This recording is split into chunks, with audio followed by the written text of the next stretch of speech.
रामायण महर्षि वाल्मीकि द्वारा रचित महाकाव्य हिंदू धर्म में एक महत्वपूर्ण स्थान रखता है। यह महाकाव्य भगवान राम के जीवन और उनकी नैतिकता, धर्म और आदर्शों की गाथा है। रामायण के पात्रों में श्रीराम के 3 भाइयों लक्ष्मण, भरत और शत्रुघ्न का महत्वपूर्ण स्थान है, परंतु भगवान राम की बहन शांता का उल्लेख बहुत कम मिलता है। शांता की कहानी पौराणिक कथाओं और किंवदंतियों में संकलित है, लेकिन इसे प्रमुखता से नहीं बताया गया है। शांता का परिचय। शांता अयोध्या के राजा दशरथ और उनकी पत्नी कौशल्या की पुत्री थी। कौशल्या की बहन वर्षिणी और उनके पति अंगदेश के राजा रोमपद संतानहीन थे। एक बार वर्षिणी ने मजाक में कौशल्या और दशरथ से शांता को गोद लेने की इच्छा जाहिर की। दशरथ ने अपने वचन का पालन करते हुए शांता को रोमपद और वर्षिणी को गोद दे दिया।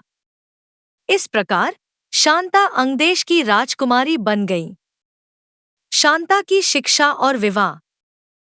शांता एक सुशील और गुणवान कन्या थी। वह वेद, कला और शिल्प में निपुण थी। एक कथा के अनुसार अयोध्या में एक बार भयंकर सूखा पड़ा था। इसके समाधान के लिए श्रृंगी ऋषि को यज्ञ कराने के लिए बुलाया गया था। श्रृंगी ऋषि ने सफल यज्ञ किया और अयोध्या में अच्छी बारिश हुई।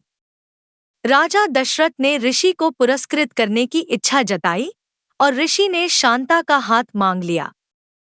शांता और श्रृंगी ऋषि का विवाह हुआ और वे साथ में रहने लगे। शांता का त्याग। राजा दशरथ को पुत्र प्राप्ति के लिए यज्ञ कराने की आवश्यकता थी। ऋषि वशिष्ठ ने दशरथ को श्रृंगी ऋषि से पुत्रकामेष्टि यज्ञ कराने की सलाह दी।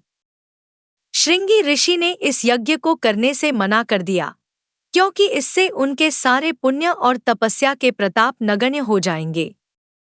शांता ने अपने माता पिता और भाइयों की खुशी के लिए श्रृंगी ऋषि को यज्ञ कराने के लिए राजी किया। यज्ञ के परिणामस्वरूप दशरथ को राम, भरत, लक्ष्मण और शत्रुघ्न के रूप में 4 पुत्र प्राप्त हुए। शांता की भूमिका और उनके योगदान का महत्व। शांता का योगदान और त्याग रामायण के प्रमुख कथानक में नहीं आता, लेकिन उनकी भूमिका महत्वपूर्ण है।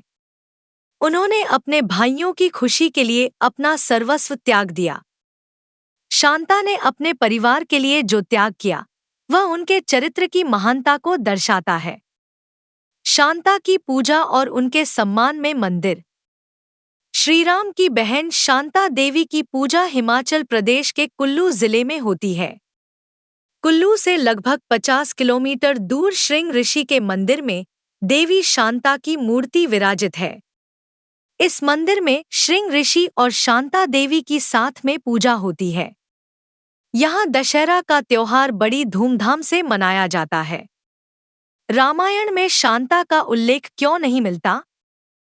शांता का उल्लेख रामायण में प्रमुखता से नहीं किया गया है।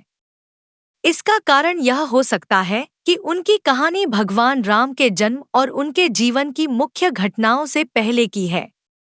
इसके अलावा शांता ने अपनी भलाई के लिए कभी अयोध्या लौटने का निर्णय नहीं लिया, जिससे उनकी कथा रामायण में शामिल नहीं हो पाई। शांता का जीवन और उनका त्याग हिंदू पौराणिक कथाओं का एक महत्वपूर्ण भाग है। उनकी कहानी रामायण में नहीं होने के बावजूद उनकी महानता और उनके बलिदान को भुलाया नहीं जा सकता। शांता देवी की पूजा और उनके सम्मान में बने मंदिर यह साबित करते हैं कि उनके योगदान और त्याग को समाज ने मान्यता दी है। शांता की कहानी हमें यह सिखाती है कि सच्चा बलिदान और त्याग सदैव स्मरणीय होते हैं, चाहे उन्हें कितनी भी कम प्रमुखता क्यों न मिले।